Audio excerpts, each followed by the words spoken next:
మామిడికాయ సీజన్ అయిపోతుంది కదండి. చివరిగా ఈ పచ్చడి చేశానండి. చూసారు కదండి, పచ్చడి బాగా గుచ్చొచ్చేసి భలే ఉంటుందండి. ఇది మా అమ్మ రెసిపీ అండి. మీరు తప్పక ట్రై చేయాలండి. బాప్రే, ఇన్ని రోజులు ఈ రెసిపీ ఎందుకు చూడలేదా, ఎందుకు ట్రై చేయలేదా అనుకుంటారండి. అంత బాగుంటుందండి. పైగా చివరిగా మిగిలిన గిన్నెలో వేడివేడి అన్నం వేసుకొని కొంచెం నెయ్యి వేసుకొని కలిపి ముద్దలు ఇంట్లో అందరికీ పెడతా ఉంటే అసలు చిన్ననాటి మెమరీస్ అండి. మీకు కూడా ఉండే ఉంటాయి కదా. ఇది తాలింపు వేసినప్పుడే ఇల్లంతా గుమాయించి వస్తుందండి. ఆ వెల్లుల్లి వాసన కానీ ఆ పోపుతోనే అసలు సగం టేస్ట్ వస్తుందండి దేనికైనా కానీ. అసలు చూసారు కదండి, ఆ కలుపుతుంటే ఆ రంగు కానీ మొక్క అసలు అబ్బా ఎంత బాగుంటుందో అండి. ముందుగా మామిడికాయ తీసుకొని పచ్చడి మామిడికాయ నీట్గా వాష్ చేసుకొని తుడుచుకొని పక్కన పెట్టుకోవాలండి.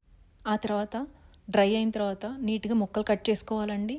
నేనైతే కట్టర్ యూజ్ చేశానండి. అన్ని ముక్కలు ఈక్వల్గా వస్తాయి అని చెప్పేసి. చూసారు కదండి, అన్నీ కరెక్ట్గా సమానంగా వచ్చినాయండి.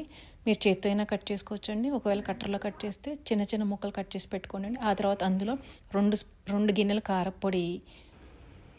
ఈ కారం ఎక్కువ ఉందనుకుంటే ఎక్కువ కారపొడి వేసుకోవద్దండి, తగ్గించేసుకోండి. ఆ తర్వాత 3/4 కప్ ఉప్పు సరిపోతే తర్వాత వేసుకోవచ్చండి.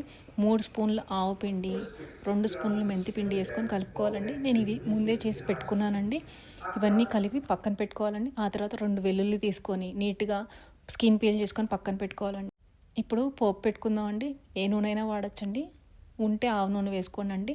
జీలకర్ర, పచ్చెనపప్పు, ఆవాలు, ఎండుమిరపకాయ వేసుకొని వేగిన తర్వాత కొంచెం పసుపు, కొంచెం ఇంగువ వేసుకోండి. మీ చాయిస్, వేసుకోకపోయినా పర్లేదండి. కరివేపాకు వేసుకొని వేగిన తర్వాత వెల్లుల్లి తీసుకొని కొంచెం క్రష్ చేసుకోవాలండి. కొంచెం కచ్చపచ్చగా దంచుకొని వేసుకుంటేనే బాగుంటుందండి దేనికైనా కానీ. లేకపోతే వెల్లుల్లి రెప్పాలనే వేసుకుంటే టేస్ట్ రాదండి. కొంచెం సేపు నూనెలో వేగనివ్వాలండి, ఎక్కువసేపు పెట్టాలండి.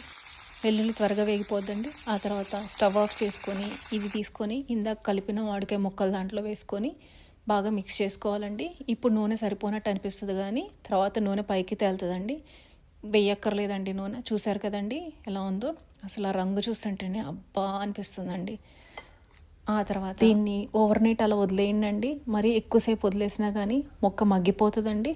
పొద్దున్నే చూసుకొని కొంచెం ఉప్పు కానీ కారం కానీ ఏమన్నా ఉంటే అడ్జస్ట్ చేసుకోనండి. ఉప్పు తక్కువైతే పచ్చడి పాడైపోద్దండి. అందుకని ఉప్పు కరెక్ట్గా ఉండాలండి. ఆ తర్వాత తీసి జార్లో పెట్టుకొని ఫ్రిడ్జ్లో పెట్టుకోండి. మామూలుగా అయితే మనకు 2 రోజుల్లోనే అయిపోతుందండి. ఫ్రిడ్జ్లో పెట్టుకునేదాకా కూడా మనం ఎందుకు ఉంచుతాము. అంతే అండి, ఎంతో రుచికరమైన మామిడికాయ ముక్కల పచ్చడి మా అమ్మ చేసే విధానంతో రెడీ అండి. ఒక్కసారి ట్రై చేసి చెప్పండి. మీరే చెప్తారండి చాలా బాగొచ్చిందని. ఇలాంటి మరిన్ని రెసిపీస్ కోసం please like, share and subscribe to ఇట్లు మీ భార్గవి. Thank you.